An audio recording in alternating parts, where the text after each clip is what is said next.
పోయినైన చేసిన అప్పుకు అసలుకు మిత్తికి కలిపి 1,52,000 కోట్ల రూపాయలు మనం కట్టినాం సార్. తెచ్చిన ఏ ఒక్క రూపాయి కూడా ప్రజా సంక్షేమానికో ప్రభుత్వ ఉద్యోగస్తుల కోసం మేము ఆడలేదు. 8,29,000 కోట్ల రూపాయలు ఆయన పెట్టిపోయిన బకాయిలకు ఈ తెచ్చిన సొమ్మంతా అక్కడనే చెల్లించినాం సార్ అని రామకృష్ణారావు గారు ఈరోజు చీఫ్ సెక్రటరీ గారు నాకు వివరించారు. అదే కాకుండా ఈరోజు ఎంత కడుతున్నాము అని అంటే నెలకు 7,000 కోట్ల రూపాయలు అసలు మిత్తి కట్టాల్సిన పరిస్థితి ఉన్నది సార్. మనం తిన్నా తినకపోయినా అప్పులోనికి మనం 7,000 కోట్ల రూపాయలు ప్రతి నెల కట్టాల్సిందే సార్, తక్కువ అని రామకృష్ణారావు గారు చెప్తారు. తెలంగాణ రాష్ట్రం వచ్చిన రోజు 500 నుంచి 600 కోట్ల రూపాయల ఉన్న అప్పు ఈరోజు రేవంత్ రెడ్డి ముఖ్యమంత్రిగా పదవి చేపట్టిన 16 నెలల్లో 1,52,000 కోట్ల రూపాయలు మొదటి 16 నెలల్లో కట్టినామంటే యావరేజ్గా 9,000 నుంచి 10,000 కోట్ల రూపాయలు ప్రతి నెల అసలు మిత్తి నేను కట్టిన. కట్టుకుంటూ వచ్చినందుకు కొంత అప్పు భారం తగ్గి కొత్త అప్పులు నేను ఎక్కువ చేయకపోవడం వల్ల ఈరోజు 7,000 కోట్ల రూపాయలు ప్రతి నెల నేను కట్టాల్సిందే. ఇదే కాదు, మీ ప్రభుత్వ ఉద్యోగస్తులు 58 ఏళ్ల నుంచి 61 సంవత్సరాలకు మీ పదవీ కాలాన్ని పొడిగించారు. దాంట్లో మీరు అనుకున్నారు మీ పదవీ కాలాన్ని ఎక్కువ ఇచ్చిండ్రని. రిటైర్మెంట్ బెనిఫిట్స్ ఇవ్వాల్సి వస్తుందని 3 ఏళ్ళు పెంచండి. ఇప్పుడు ఈ మధ్యకాలంలో అత్యధికంగా రిటైర్ అయినరు వారు పోతా మీ రిటైర్మెంట్ బెనిఫిట్స్ను మీకు ఇవ్వకుండా బకాయి పెట్టింది ఎంత అంటే 8,500 కోట్ల రూపాయలు. ఈరోజు నెల మీకు జీతాలు ఇవ్వడం ఒక ఎత్తు అయితే రిటైర్డ్ ఉద్యోగస్తులకు 3 లక్షల మందికి పెన్షన్లు ఇవ్వడం రెండో ఎత్తు అయితే రిటైర్డ్ అయిపోయిన ఉద్యోగస్తులకు వాళ్ళ రిటైర్మెంట్ బెనిఫిట్స్ ఏవైతే ఉన్నాయో ప్రావిడెంట్ ఫండ్ కావచ్చు ఇతర బెనిఫిట్స్ మీరు దాచుకున్న సొమ్మది ప్రభుత్వం కొంత కలిపి మీకు ఇవ్వాలి. దాదాపుగా 9,000 కోట్ల రూపాయలు బకాయిలు పెట్టిపోయింది. ఈరోజు గతంలో ఉన్న సంక్షేమ పథకాలు ఏవైతే ఉన్నాయో పెన్షన్లు ఆపలేదు, రైతు భరోసా ఆపలేదు, షాదీ ముబారక్ ఆపలేదు, కళ్యాణ లక్ష్మి ఆపలేదు. ఇట్లా చెప్పుకుంటూ వెళ్తే గత ప్రభుత్వం ఇచ్చి సంక్షేమ పథకాలు ఏవైతే కొనసాగించిందో రైతుకి 24 గంటల ఉచిత విద్యుత్ ఆపలేదు.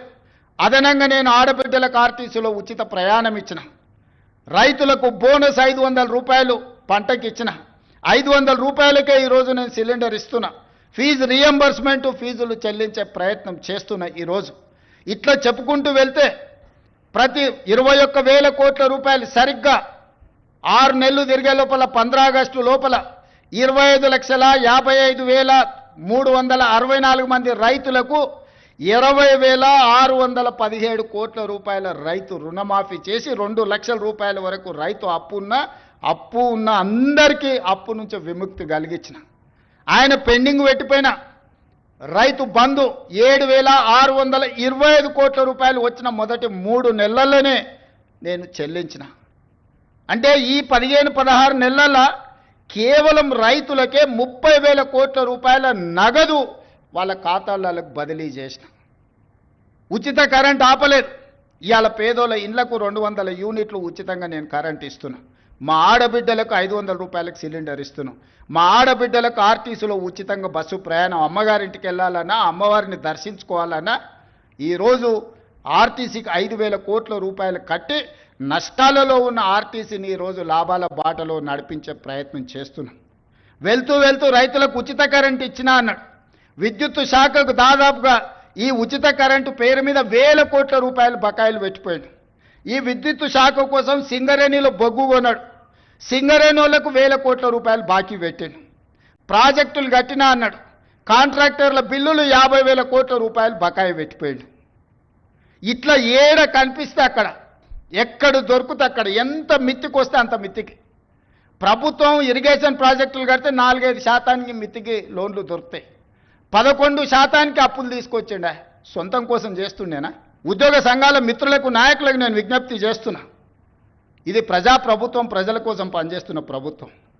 ఏదైనా విషయం ఉంటే చర్చించండి, మాట్లాడుకుందాం. ఈరోజు కూడా నేను స్పష్టంగా చెప్తున్న వేదిక మీద నుంచి ప్రతి నెల ఈ తెలంగాణ రాష్ట్ర ప్రభుత్వానికి వస్తున్న ఆదాయం 18,000 నుంచి 18,500 కోట్లు.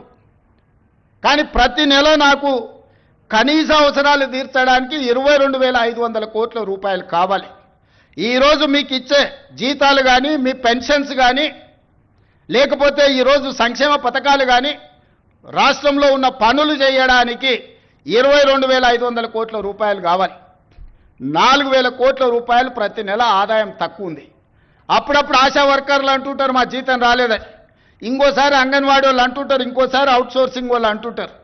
మా రామకృష్ణారావు గారు మా బట్టి విక్రమార్క గారు చేస్తున్నది ఏంటంటే ఓ నెల ఈయన కాపీ ఆయనకిస్తుండు, ఒక నెల ఈయన కాపీ ఆయనకిస్తుండు, అడ్జస్ట్మెంట్ బడ్జెట్ పద్మనాభం పనులు చేస్తున్నారు. ఉన్నది 18,500 కోట్లే.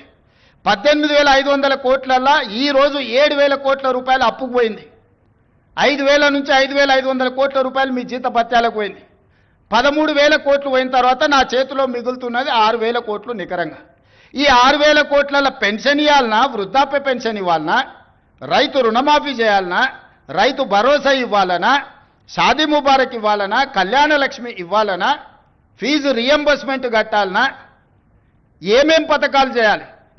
ఈ అన్ని పథకాలు చేయాలంటే నాకు 22,000 కోట్ల చిల్లర కావాలి.